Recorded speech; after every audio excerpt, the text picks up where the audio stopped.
Hello my dear children, we learned many grammar topics. So today we are going to learn one of the easiest topic, and that is able to and unable to. It is so simple.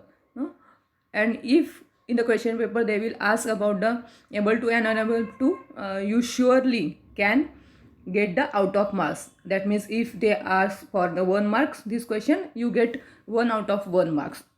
So simple this is. Okay, if you observe or listen it keenly, you can easily understand it. Okay, so see, able to means what? Able to means शक्य असणे. Okay, means हे मला शक्य आहे किंवा हे त्याला शक्य आहे अशा प्रकारचा त्याचा अर्थ असतो. अनेबल टू मीन्स शक्य नसणे, ज्यालाच आपण म्हणतो अशक्य. आता या ठिकाणी अन लावलेलं आहे बघा मुलांना. अन म्हणजे काय? नॉट. सो अनेबल म्हणजे नॉट एबल टू, म्हणजे शक्य नसणे. एबल टू म्हणजे शक्य असणे. ओके, सो अशा प्रकारे आपण आपल्याला वाक्यामध्ये एबल टू आणि अनेबल टूचा उपयोग करायचा आहे.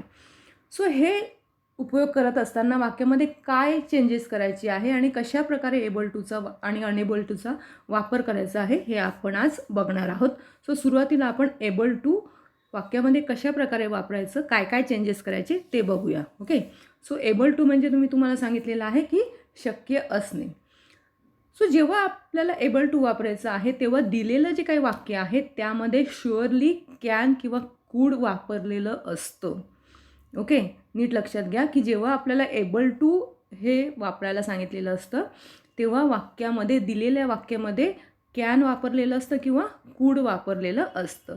आता कॅन म्हणजे काय? तर म्हणजेच एबल टू. ओके, म्हणजे शक्य असणे. आपण म्हणतो की नाही, आय कॅन स्पीक इंग्लिश, की मी इंग्लिश बोलू शकतो, म्हणजे शक्य असणे. आता हे कॅन जे काही आहे हे जेव्हा वापरलेलं असतं वाक्यामध्ये तेव्हा म्हणजे काय? वाक्य कुठल्या टेन्समध्ये असतं? प्रेझेंट टेन्समध्ये. ओके, सो जेव्हा वाक्यामध्ये कॅन वापरलेलं असतं तेव्हा आपण एबल टू वापरताना आपल्याला टू बीची ही रूपं वापरावी लागतात आणि ती म्हणजे कुठली? Am, is, are.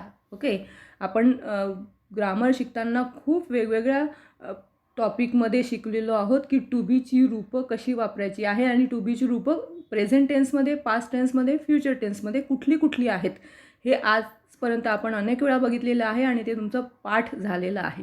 Okay, so can जेव्हा वापरलेलं असतं तेव्हा वाक्याचा प्रेझेंट टेन्स हा म्हणजे वर्तमान काळ असतो आणि तेव्हा आपल्याला वाक्यामध्ये ॲम, इज, आर वापरायचं असतं. आता कॅनचं भूतकाळी रूप हे काय आहे? कुड आहे. म्हणजेच काय? कॅन म्हणजे शक्य असणे किंवा शक्य आहे आणि कुड म्हणजे शक्य होते किंवा शक्य होतं. ओके, सो जेव्हा कुड वापरलेलं असतं तेव्हा त्या वाक्याचा टेन्स हा असतो पास्ट टेन्स म्हणजे भूतकाळ आणि तेव्हा आपल्याला वाक्यामध्ये टू बीची कुठली रूपं वापरायची असतात? वॉज किंवा वर हे टू बीचं रूप वापरायचं असतं. सो हे नीट लक्षात ठेवा की एबल टू जेव्हा विचारायचं असतं आपल्याला, क्वेश्चन पेपर मीनमध्ये विचारलेलं असतं तेव्हा त्या वाक्यामध्ये कॅन किंवा कुडचा वापर केलेला असतो. ओके, आणि मग हे जेव्हा केलेलं असतं, वापर केलेला असतो तेव्हा आपण एबल टू यूज करत असताना काय करायचं आहे. सो इथे मी तुम्हाला लिहून दिलं आहे बघा मुलांनो, की वाक्यामध्ये जेव्हा कॅन वापरलेलं असतं तेव्हा कशा प्रकारे आपण एबल टूचा वापर करायचा आहे. ओके, सी, दिलेल्या वाक्यामध्ये जे काही नाऊन किंवा प्रोनाऊन वापरलेलं आहे ते जसंच तसं लिहायचं आहे. त्यानंतर कॅन आहे जे तुम्हाला सांगितलं की कॅन म्हणजे प्रेझेंट टेन्स आणि तेव्हा वाक्यातील नाऊन किंवा प्रोनाऊन म्हणजेच कर्त्यानुसार योग्य ते टू बीचं रूप इथे वापरायचं आहे. आय असेल ॲम वापरायचं आहे, ही, शी, इट असेल तर म्हणजे सिंग्युलर करता असेल तर इज वापरायचं आहे आणि प्ल्युरल करता असेल तर म्हणजेच अनेकवचनी करता असेल तर आर वापरायचं आहे. ओके, म्हणजे टू बीची रूपं वापरून झाली. त्यानंतर एबल टूचा वापर करायचा आहे आणि पुढे रिमेनिंग सेंटेन्स म्हणजे उरलेलं वाक्य जशाच्या तसं लिहायचं आहे. ओके, सो हे आपण बघितलं जेव्हा वाक्यामध्ये कॅन असतो तेव्हा. आता वाक्यामध्ये जेव्हा कुड असेल म्हणजे भूतकाळी वाक्य असेल तेव्हा काय करायचं आहे? सेम प्रोसेस आहे. वाक्यामधलं नाऊन किंवा प्रोनाऊन जे वापरलेलं असेल कर्त्याच्या जागेवर ते लिहायचं आहे. कुड वापरलं आहे म्हणजे भूतकाळी आहे त्यामुळे टू बीचं रूप आपण वॉज किंवा वेअर वापरणार आहोत. सिंग्युलर असेल तर वॉज, प्ल्युरल असेल तर वेअर. ओके, त्यानंतर एबल टूचा वापर करायचा आहे आणि पुढे रिमेनिंग सेंटेन्स जशाच्या तसं लिहायचं आहे. सो एबल टू वापरणं हे अतिशय सोपं आहे. फक्त तुम्हाला काय लक्षात ठेवायचं आहे की वाक्यामध्ये जे कॅन किंवा कुड वापरलेलं आहे ते काढून टाकायचं आहे. का काढून टाकायचं आहे? कारण कॅन म्हणजे सुद्धा शक्य असणे आणि मग शक्य असणे एबल टू म्हणजे सुद्धा शक्य असणे. मग एकाच अर्थाची 2 वाक्य किंवा 2 शब्द आपण वाक्यामध्ये वापरत नाही एकाच वाक्यामध्ये. त्यामुळे कॅन हे शक्य असणे हे याच अर्थाचा शब्द आपण इथे वापरत आहोत एबल टू, आणि म्हणून आपण कॅन काढून टाकून त्याऐवजी काय वापरायचं आहे? Able to. इथे सुद्धा जेव्हा कुड वापरलेलं असतं तेव्हा कुड म्हणजे शक्य होते, त्याचाच अर्थाचा आपण इथे शब्द वापरत आहोत एबल टू. म्हणून कुड काढून टाकायचं आहे. वॉज वेअर हे पास्ट टेन्सचं टू बीचे रूप वापरून एबल टू वापरायचं आहे. इतकं साधं आणि सिम्पल यूज आहे एबल टूचा. ओके, सो अशा प्रकारे एबल टू आणि अनेबल टू आपण नंतर बघणार आहोत. आपण आधी एबल टू बघतो आहोत. ओके, सो एक्झाम्पल जेव्हा तुम्ही बघणार तेव्हा तुमच्या लक्षात येणार की कशा प्रकारे ते यूज करायचं आहे. ओके, सो इथे वाक्य दिलेलं आहे बघा. He can achieve the goal in future. He can achieve the goal in future, की भविष्यकाळामध्ये द गोल म्हणजे त्याचं जे काही उद्दिष्ट आहे, भविष्यकाळामध्ये त्याचं उद्दिष्ट तो पूर्ण करू शकणार आहे किंवा त्याला ते शक्य आहे की त्याला भविष्यकाळामध्ये आपलं जे काही उद्दिष्ट आहे ते पूर्ण करणं शक्य आहे. म्हणजे कॅन आहे म्हणजे प्रेझेंट टेन्स आहे, त्याला ते शक्य आहे. ओके, शक्य आहे यासाठी आपल्याला एबल टूचा वापर इथे करायचा आहे. आणि जसं मी तुम्हाला सांगितलं की कॅन असेल तर तो काढून टाकायचा आणि त्याच्याऐवजी एबल टूचा वापर करायचा आहे. सो आपण दिलेल्या सूत्रानुसार बघूया बघा. इथे कॅन असेल तर कसं करायचं आहे ते इथे दिलेलं आहे बघा. आता इथे सुद्धा कॅन आहे वाक्यामध्ये. वाक्याचा अर्थ आधी नीट लक्षात घ्यायचा आहे. वाक्यामध्ये कॅन वापरला आहे की कुड वापरला आहे त्यानुसार आपल्याला योग्य टू बीचं रूप वापरावं लागणार आहे. आता वाक्याचा कर्ता आहे ही. ओके, मग तो जसाचा तसा इथे लिहून ठेवला आहे. जसं आपण म्हटलं की नाऊन किंवा प्रोनाऊन जो असेल तो जसंचा तसं या ठिकाणी लिहायचं आहे आणि म्हणून आपण इथे ते लिहिलेलं आहे ही. त्यानंतर एम इज आर पैकी कर्त्याला अनुसरून योग्य ते यूज करायचं आहे. आता इथे कर्ता ही आहे त्यामुळे आपण इज वापरणार आहोत. ॲम हे आय असताना वापरायचं आहे, इज हे सिंग्युलर असताना करता आणि आर हे प्लुरल करता असताना वापरायचं आहे. आता ही म्हणजे तो सिंग्युलर आहे, हो की नाही, एकवचनी करता आहे म्हणून इज वापरलं. कॅन काढून टाकलं त्याच्याऐवजी एबल टू वापरलं. ओके, जसं इथे सांगितलं आहे. आणि पुढे काय म्हटलं आहे? Remaining sentence. पुढे जे काही रिमेनिंग सेंटेन्स म्हणजे उरलेलं वाक्य आहे ते जसेचं तसं आपल्याला इथे लिहायचं आहे. ओके, फक्त लक्षात ठेवायचं आहे की जेव्हा एबल टू किंवा अनेबल टू जेव्हा आपण वापरणार तेव्हा टू बीच्या रूपापासून एबल टूपर्यंत आपण अंडरलाईन करायची आहे की जेणेकरून एक्झामिनरला ते डायरेक्टली दिसू शकणार आहे. ओके, सो महत्त्वाचे जे काही शब्द आहेत त्याखाली अंडरलाईन मस्ट आहे. ओके, सो जेणेकरून एक्झामिनरला तुम्ही इज इथे हे टू बीचं योग्य रूप वापरलं आहे ते दिसणार आहे आणि एबल टू वापरलेलं आहे हे दिसणार आहे. Okay, see next sentence. They could reach the destination before sunset. Okay, आता इथे सगळ्यात आधी आपण बघायचं आहे की वाक्यामध्ये कॅन वापरलं आहे की कुड. सो इथे बघूया आपण कुड वापरलेलं आहे म्हणजे पास्ट टेन्स. म्हणजे आपल्याला टू बीचं रूप वॉज किंवा वेअर वापरावं लागणार आहे. Okay, they could reach the destination before sunset, की सूर्यास्तापूर्वी ते आपल्या डेस्टिनेशन म्हणजे जे काही इच्छुक स्थळ आहे त्या ठिकाणी ते पोचू शकणार होते. ओके, सो कुड आपल्याला काढून टाकायचं आहे आणि त्याच्याऐवजी एबल टू वापरायचं आहे. सो करता जसाचा तसा वापरायचा आहे. दे कुड आहे म्हणून वॉज किंवा वर वापरणार आहोत. दे हा करता प्लुरल असल्यामुळे आपण वेअर ह्या टू बीचं रूप वापरलं आहे. They were able to reach the destination before sunset. पुढील वाक्य जसेच्या तसं. Okay, see I can speak English. पुन्हा इथे कॅन वापरला आहे म्हणजे ॲम इज आर, तिघांपैकी एक वापरायचं आहे कर्त्यानुसार. आता कर्ता कुठला आहे? आय. मग आय असेल तेव्हा आपण प्रेझेंट टेन्समध्ये ॲम हे टू बीचं रूप वापरतो, म्हणून पुढे टू बीचं रूप ॲम हे वापरलं. पुढे एबल टू वापरायचं आहे म्हणून एबल टू, पुढे जसंच्या तसं. I am able to speak English. Can काढून टाकलं, कॅनच्याच अर्थाचा शब्द एबल टू लिहिलेला आहे. Okay, in this way it is so simple. See, he could reach the garden of golden apples. He could reach the garden of golden apples, की golden सोनेरी रंगाचे किंवा सोन्याचे जे काही सफरचंद आहे त्या गार्डनमध्ये तो पोचू शकला किंवा पोचू शकत होता किंवा पोचू शकला, अशा प्रकारे आपण म्हणूया. सो कुड आहे म्हणजे वॉज किंवा वेअर वापरायचं आहे, एबल टू वापरायचं आहे. सो ही वॉज सिंग्युलर आहे म्हणून वॉज वापरणार आपण, जसं आपण बघितलं इथे कुड आहे म्हणून. देन एबल टू, पुढचं वाक्य जसंच्या तसं, reach the garden of golden apples. Okay, कुड काढून टाकावा लागणार आहे. सो अशा प्रकारे आपण बघितलं मुलांनो की एबल टूचा वापर कशा प्रकारे करायचा आहे. कॅन असेल तर ॲम इज आर, कुड असेल तर वॉज वेअर, आणि एबल टूचा वापर करायचा आहे. आता आपण अनेबल टू बघूया. ओके, सी, आता अनेबल म्हणजे काय की शक्य नसणे, ज्यालाच आपण अशक्य असं म्हणतो. जसं आपण एबल टू वापर केला त्या ठिकाणी कॅन होता, तसंच जेव्हा तुम्हाला अनेबल टूचा वापर वाक्यात करायला सांगितला जाईल तेव्हा त्या वाक्यामध्ये कॅन नॉट किंवा कुड नॉट वापरलेलं असेल.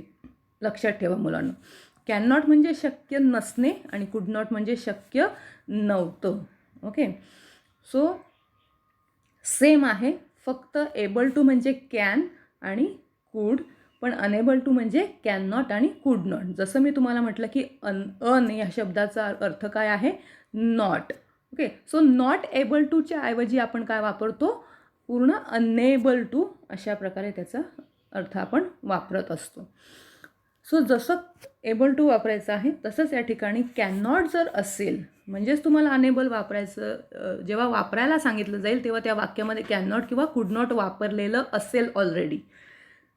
सो जेव्हा कॅन नॉट वापरलेलं असेल तेव्हा सेम प्रोसेस आपण जेव्हा एबल टूची केलेली आहे तशाच प्रकारे करता किंवा जे काही कर्त्याच्या जागी असेल नाऊन प्रोनाऊन जसेचा तसं उचलायचं आहे. प्रेझेंट टेन्स आहे म्हणून ॲम इज आर टू बीचं रूप. तिथे आता आपण एबल टू वापरलं होतं, इथे आपल्याला अनेबल टू जेव्हा वापरायला सांगितलं असेल तेव्हा अनेबल टू लिहायचं आहे आणि पुन्हा जसंचं तसं रिमेनिंग वाक्य पुढे लिहायचं आहे. ओके, वाक्यातील कॅन नॉट काढून टाकून आपण काय वापरणार आहोत? अनेबल टू वापरणार आहोत. सेम एबल टूची प्रोसेस जशी आहे तशीच अनेबल टूची आहे, फक्त एबल टूमध्ये कॅन वापरलेलं असतं, अनेबल टूमध्ये कॅन नॉट वापरलेलं असतं. म्हणजेच वाक्यातील आपल्याला कॅन नॉट काढून टाकायचं आहे, टू बीचं रूप वापरायचं आहे आणि अनेबल टू वापरायचं आहे. तशाच प्रकारे कुड नॉट असेल तर सेम कर्त्याच्या जागी जो असेल कर्ता तो लिहायचा आहे. कुड आहे म्हणून वॉज किंवा वर, टू बीचं रूप unable to, remaining sentence. Okay, म्हणजे कुड नॉट काढून टाकून आपल्याला वॉज वेअर अनेबल टू वापरायचं आहे. या गोष्टी लक्षात ठेवणं महत्त्वाचे आहे. See the example. First example, I can not run fast. आता इथे वाक्यामध्ये काय वापरलेलं आहे? Can not. ओके नाही, सो ते कॅन नॉट काढून आपल्याला टाकायचं आहे, त्याऐवजी अनेबल टूचा वापर करायचा आहे. कारण कॅन नॉट म्हणजे शक्य नाही आणि अनेबल म्हणजेच शक्य नाही, अशक्य आहे. ओके, सो करता आय आहे म्हणून ॲम हे टू बीचं रूप वापरणार, कॅन नॉट काढून टाकून अनेबल टू वापरणार. पुढील वाक्य रन फास्ट जसंच्या तसं, I am unable to run fast. Okay, so अशा प्रकारे आपण ते केलेलं आहे. आता वाक्यामध्ये कुड नॉट असेल तर पुढचं पुन्हा एक वाक्य बघूया आणि मग कुड नॉटकडे बघूया. बघा, they can't win the match. Okay, इथे कांट आहे म्हणजेच कॅन नॉट आहे आणि इथे करता दे आहे म्हणजे प्लुरल आहे. सो दे अनेक वचनी असल्यामुळे आर, ॲम इज आरच्या तिघांपैकी आर हे वापरलं आहे. कॅन नॉट काढून टाकून unable to win the match.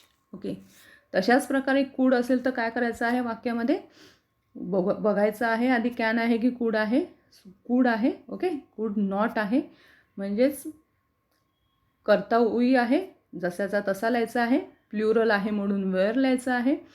कुड नॉट काढून टाकून unable to complete our homework. Okay, we were unable to complete our homework, की आम्हाला आमचा होमवर्क कंप्लीट करणं शक्य नव्हतं. ओके, अशा प्रकारे. सो जेव्हा अनेबल टू तुम्ही वापरणार आहात तेव्हा वाक्यातील कॅन नॉट आणि कुड नॉट काढून टाकायचं आहे. आता हेच एबल टू, अनेबल टू किंवा हे जे काही वाक्यामध्ये विचारलं जातं तेच वेगळ्या प्रकारे कशा प्रकारे विचारलं जाऊ शकेल ते इथे बघा, की पेपरमध्ये बऱ्याच वेळा दे डॅश केलेलं असतं. इथे बघा, 1 मिनिट, येस, हिअर दे, इथे फिलअप आहे टू डू सो मच, अशा प्रकारचं वाक्य असेल.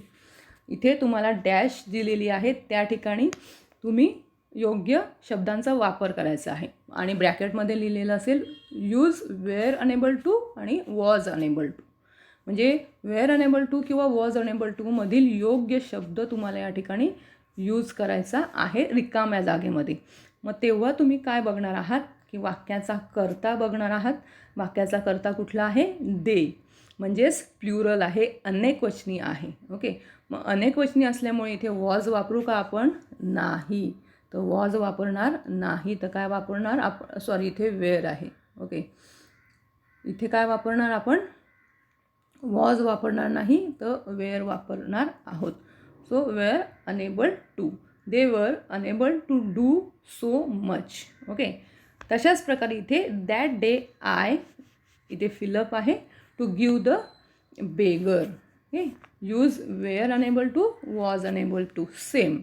ओके, मग इथे आपण बघणार आहोत कर्ता कुठला आहे, that.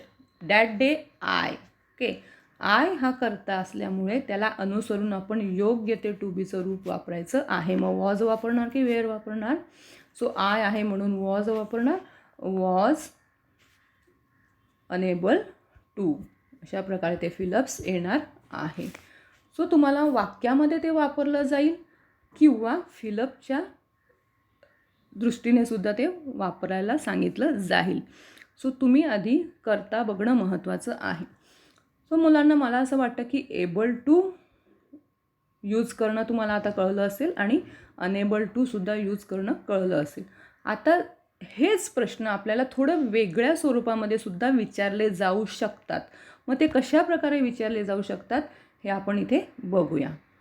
Okay, see, Raj can not attend the picnic due to fever. की राज का करू शकत नव्हता, can not attend the picnic, की राज पिकनिकला जाऊ शकत नव्हता, ड्यू टू फीवर. फीवर म्हणजे ताप, की राजला ताप आल्यामुळे तो पिकनिकला जाऊ शकत नव्हता, की नाही, जाऊ शकत नाही, कॅन नॉट आहे, प्रेझेंट टेन्स आहे. ओके, आणि इथे काय म्हटलेलं आहे, यूज एबल टू. सो मुलांना आपण बघितलं की एबल टू जेव्हा वापरायला सांगितलं जातं तेव्हा वाक्यामध्ये कॅन किंवा कुड वापरलेलं असतं. ओके, आणि मग ते काढून टाकून आपल्याला एबल टूचा वापर करायचा असतो, योग्य ते टू बीचं रूप वापरून. पण इथे काय केलेलं आहे, इथे फक्त कॅन वापरलेलं नाही आहे, तर कॅन नॉट वापरलेलं आहे, जे अनेबल टू वापरताना दिलेलं असतं वाक्यामध्ये. ओके, नाही, कॅन नॉट म्हणजे अनेबल टू, पण इथे कॅन नॉट दिलं आहे आणि इथे एबल टू पण वापरायला सांगितलं आहे. मग असं कसं, मग जेव्हा अशा प्रकारे विचारलं जाईल तेव्हा आपण काय करायचं आहे, राज कॅन आहे म्हणून टू बीचं इज हे रूप येणार. मग काय करायचं आहे, हा नॉट जशाचा तसा ठेवायचा आहे आणि कॅन काढून टाकून एबल टूचा वापर करायचा आहे. Raj is not able to attend the picnic due to fever. Okay, म्हणजे तुम्हाला असं तुम्ही कन्फ्यूज होणार की इथे कॅन नॉट पण वापरलेलं आहे आणि एबल टू पण वापरायला सांगितलं आहे, मग हे कसं शक्य आहे. सो तेव्हा फक्त कॅन काढून टाकायचा, नॉट हा जशाचा तसा इथे ठेवायचा आहे, टू बीचं रूप वापरायचंच आहे आणि एबल टूचा वापर करून वाक्य पुढे लिहायचं आहे. Raj can not attend the picnic due to fever, की Raj is not able to. Okay, की राजला ते शक्य नव्हतं पिकनिक अटेंड करणं कारण त्याला ताप आलेला होता. अशा प्रकारचं ते वाक्य. ओके, जेव्हा आपण इंग्लिशमध्ये कुठलंही ग्रामर टॉपिक जेव्हा ट्रान्सफॉर्म करत असतो एका सेंटेन्समधून दुसऱ्या सेंटेन्समध्ये, तेव्हा सगळ्यात महत्त्वाचा मुद्दा हा असतो की विदाऊट चेंजिंग मिनिंग, वाक्याचा अर्थ न बदलता आपल्याला ते वाक्य ट्रान्सफॉर्म करायचं असतं. ओके, सो आधी जेव्हा आपण उत्तर लिहितो तेव्हा बघायचं आहे की वाक्याचा अर्थ बदललेला नाही ना. Okay, see the second sentence, we could not collect proof of this crime. आता इथे कुड नॉट वापरलेला आहे, कुडंट, आणि इथे पुन्हा टू बी एबल टू. आता इथे टू बी एबल टू इथे म्हटलेलं आहे बघा मुलांनो. तर टू बी एबल टू बऱ्याच वेळा बी एबल टू म्हटलेलं असतं, यूज टू एबल टू किंवा टू बी एबल टू अशा प्रकारे म्हटलेलं असतं. आता टू बी एबल टू असं म्हणजे काय, तर टू बी म्हणजे काय की टू बीचं रूप वापरायचं आहे आणि त्यानंतर एबल टू वापरायचं आहे. वाक्यामध्ये टू बी एबल टू लिहायचं नाही, फक्त एबल टूच लिहायचं आहे. पण हे टू बी म्हणजे काय की जे आपण टू बीचं रूप वापरतो की नाही, am, is, are, was, were, तशा प्रकारे. ओके, आणि म्हणून इथे टू बी एबल टू असं म्हटलेलं आहे. आता वाक्य कसं आहे, we could not collect proof for this crime, आणि आपल्याला यूज करायला सांगितलं आहे टू बी एबल टू. आता कुड नॉट आहे आणि तरीही एबल टू वापरायला सांगितलेलं आहे. मग त्यावेळेस पुन्हा जसं आपण इथे वरती केलं तशाच प्रकारे करायचं आहे. कर्त्याच्या जागेवर लिहायचं आहे. कुड आहे म्हणून कर्त्याला अनुसरून वेअर हे टू बीचं रूप, त्यानंतर नॉट जो आहे तो लिहायचा आहे आणि able to collect proof for this crime. आलं लक्षात? म्हणजेच एबल टू वापरायला सांगितलं असेल आणि वाक्यामध्ये नॉटही आहे तर तो नॉट जसाचा तसा ठेवायचा आहे, वाक्याचा अर्थ तोच राहण्यासाठी. आलं लक्षात? नेक्स्ट सेंटेन्स बघूया आपण. आता अशाही प्रकारचं वाक्य तुम्हाला विचारलं जाऊ शकतं बघा. It is possible for her to get prize, की प्राईज मिळवणे हे तिच्यासाठी शक्य आहे. ओके, इज आहे ना. It is possible for her, it is possible म्हणजेच काय, शक्य आहे. तिच्यासाठी काय शक्य आहे, to get prize means prize मिळवणं. काय लिहिलेलं आहे यूज करण्यासाठी, टू बी एबल टू, म्हणजे एबल टूचा वापर करायचा आहे. मग या ठिकाणी आपल्याला कॅन किंवा कुड वापरलेलं दिसत नाही. कॅन किंवा कुड वापरले का, जनरली आपल्या डोक्यामध्ये असतं की एबल टू अनेबल टू वापरायचं आहे म्हणजे वाक्यामध्ये कॅन आहे आणि कुड आहे, तसंच तुम्हाला सांगितलेलं आहे. पण जर वाक्यामध्ये कॅन आणि कुड नसेल तर त्याच अर्थाचा दुसरा शब्द या ठिकाणी वापरलेला असेल, जसं इथे इट इज पॉसिबल असं म्हटलं आहे. पॉसिबल म्हणजे शक्य आहे, हो की नाही, त्याचाच अर्थ काय आहे, कॅन. मग अशा वेळी काय करायचं आहे आपल्याला, त्या अर्थाचा शब्द काढून टाकून एबल टू वापरायचं आहे. मग फॉर हर, आता इथे हर म्हटलेलं आहे, ते हरचा आपण इथे प्रथमा विभक्ती करायचा आहे. हर आहे म्हणून इथे शी होणार.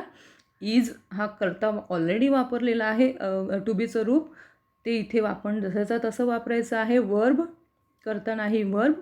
शी इज पुढे एबल टू वापरायचं आहे. Get prize, she is able to get prize. आता इट पॉसिबल का काढून टाकलं, कारण त्याचा अर्थ आहे शक्य आहे. मग आपण त्याच अर्थाचा शब्द इथे कुठला वापरला, एबल टू वापरला, त्यामुळे आपण ते काढून टाकलं. सो इथे लक्षात येते मुलांनो, इट इज पॉसिबल जे काही आहे त्याच अर्थाचा शब्द आपण इथे इज एबल टू वापरलेला आहे आणि म्हणून आपण ते काढून टाकलेलं आहे. हरचं आपण इथे शी केलं, she is able to get prize. So अशा प्रकारचा प्रश्न किंवा अशा प्रकारचं वाक्यसुद्धा विचारलं जाऊ शकतं आणि एबल टू आपल्याला लिहायचं आहे, वापरायचं आहे. सो हे मोठं वाक्य होतं आणि ते आपण शॉर्ट करून अशा प्रकारे लिहिलं. खाली तशाच प्रकारचं वाक्य दिसतंय बघा तुम्हाला, इट वॉज पॉसिबल म्हणजे ते शक्य होतं, फॉर मी माझ्यासाठी, टू रीच द पीक की त्या डोंगराच्या टोकावर जाणं हे माझ्यासाठी शक्य होतं. मग इट पॉसिबल म्हणजे शक्य, हो की नाही. मग त्याच अर्थाचं आपल्याला इथे एबल टू वापरायला सांगितलं आहे, ते आपण इथे वापरलं आहे. पण त्याआधी काय केलं आहे, जसं इथे हर होतं तिचं प्रथमा विभक्ती केलं शी, तसं इथे मी आहे तर ह्या मीचं प्रथमा विभक्ती होणार आय. ओके, टू बीचं रूप ऑलरेडी वापरलेलं आहे, इथे आपण ते वापरणार I was. Okay, it possible काढून टाकून त्याच्याच अर्थाचा शब्द एबल टू वापरणार. पुढचं वाक्य जसेच्या तसं, I was able to reach the peak. मी त्या डोंगराच्या टोकावर चढण्यासाठी मला ते शक्य होतं. मला डोंगराच्या टोकावर चढणं शक्य होतं. अशा प्रकारचं हे वाक्य आहे. म्हणजेच वाक्याचा अर्थ तोच राहिलेला आहे, फक्त त्याच अर्थाचा शब्द आपण काढून टाकलेला आहे. ओके, सो कॅन किंवा कुड नसेल वाक्यामध्ये तर त्याच अर्थाचे शब्द वापरलेले असतील ते आपण काढून टाकायचे आहे आणि वाक्याचं स्ट्रक्चर व्यवस्थितरित्या करायचं आहे.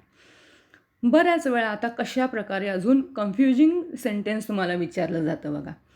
It was possible for me to reach the peak. आता सेम तसंच वाक्य मी घेतलेलं आहे जसं इथे विचारलेलं आहे. इथे एबल टू वापरायचं आहे आपल्याला.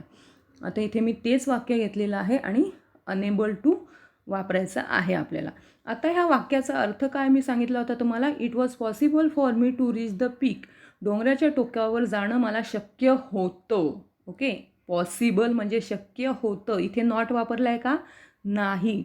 पण तरीही इथे आपल्याला अनेबल टूचा वापर करायला सांगितलेला आहे. मग जेव्हा असं वाक्य असतं तेव्हा आपण काय करतो, जसं मी तुम्हाला सांगितलं, हा मी जेव्हा इथे येणार तेव्हा प्रथमा विभक्ती होणार. I was unable to reach the peak. तुम्हाला अनेबल वापरायला सांगितलं, मग म्हणून तुम्ही इथे अनेबल टू वापरलं. परंतु मुलांनो त्या वाक्याचा अर्थ कसा झाला आहे, I was unable to reach the peak, की डोंगराच्या टोकावर चढणं मला शक्य नव्हतं. अनेबल टू या वाक्याचा अर्थ काय आहे, मला शक्य होतं. आणि तुम्ही जेव्हा अनेबल टू वापरलं, अनेबल म्हणजे अशक्य, की डोंगरावर चढणं मला अशक्य होतं. म्हणजे टोटली ह्या वाक्याचा जो अर्थ आहे त्याच्या ऑपोजिट ह्या वाक्याचा अर्थ तयार झाला जेव्हा तुम्ही अनेबल वापरलं. म्हणजेच हे वाक्य कसं आहे, चूक आहे. तुम्ही अनेबल वापरलं, योग्य रीतीने वापरलं, वाक्याचं स्ट्रक्चरसुद्धा योग्य रीतीने केलं, पण वाक्याचा अर्थ बदलला म्हणजेच तुम्हाला अर्धाही मार्क्स मिळणार नाही. तुमचं वाक्याचं स्ट्रक्चर बरोबर असेल, तुम्हाला जे यूज करायला सांगितलं ते तुम्ही यूज केलेलं असेल, परंतु वाक्याचा अर्थ बदलला म्हणजेच तुमचं वाक्य चुकीचं आहे. ओके, सो हे अशा प्रकारे जेव्हा तुम्ही अनेबल वापरतात आणि वाक्याचा अर्थ बदलतो तेव्हा ते वाक्य चुकीचं आहे. वाक्य कसं असणार आहे करेक्ट, अशा प्रकारे, I was not unable to reach the peak. आता इथे नॉट का वापरला, कारण आपलं वाक्य म्हणजे मी डोंगरावर चढू शकत होतो. ओके, पण अनेबल टू म्हणजे अशक्य, हा शब्द आपल्याला वाक्यात वापरायचा आहे. मग अशक्य वापरण्यासाठी आपल्याला वाक्यामध्ये नॉट घालावं लागणार आहे. I was not unable to, जे आपल्याला वापरायला सांगितलं ते आपण इथे वापरणार आहोत, टू रीच द पीक. जेव्हा दोन निगेटिव्ह शब्द एकत्र येतात, मायनस मायनस, हो की नाही, तेव्हा त्याचं काय होतं, प्लस होतं. हे तुम्हाला माहिती आहे. म्हणजेच इथे जेव्हा दोन निगेटिव्ह शब्द एकत्र येतात तेव्हा त्याचा अर्थ कसा होतो, पॉझिटिव्ह होतो. लक्षात ठेवा. Okay, so I was not unable to reach the peak, की मला डोंगरावर चढणं शक्य नव्हतं असं नाही, म्हणजेच मला डोंगरावर चढणं शक्य होतं. आलं लक्षात. सो अशा प्रकारचे कन्फ्युजिंग करणारे वाक्य तुम्हाला दिले जातील. इट इज पॉसिबलसुद्धा म्हटलं आहे आणि अनेबल पण म्हटलं आहे. तेव्हा आपल्याला वाक्यामध्ये नॉट टाकून अनेबल टूचा वापर करायचा आहे. सो यासाठी आपल्याला काय करावं लागेल बाळांनो, वाक्याचा अर्थ आधी नीट समजून घ्यावा लागेल, काय यूज करायचं आहे ते नीट समजावून घ्यावं लागेल आणि वाक्याचा अर्थ न बदलता ते आपल्याला इथे वापरावं लागेल. सो शांत डोक्याने आपण ते यूज करायचं आहे. Okay, so in this way अशा प्रकारे वेगवेगळ्या प्रकारे आपल्याला able to unable to use करायचं आहे. वाक्य कसं दिलेलं आहे आणि काय यूज करायला सांगितलं आहे यावर तुमचं डिपेंड आहे की तुम्ही ते वाक्य कसं तयार करणार. सूत्र तुम्हाला आधी ऑलरेडी मी दिलेलं आहे, एबल टू अनेबल टू. तयार करत असताना. ओके. सो मला असं वाटतं मुलांनो की एबल टू आणि अनेबल टू वाक्यात कशा प्रकारे यूज करायचं हे तुम्हाला चांगल्या प्रकारे कळलेलं आहे. I hope. Okay. So if you have any query ask me on the group. Okay. You can call me personally also. So I hope that you can understand it betterly. That's it for today. We will meet in the next lecture and we will learn the another topic. Okay. Still then, goodbye.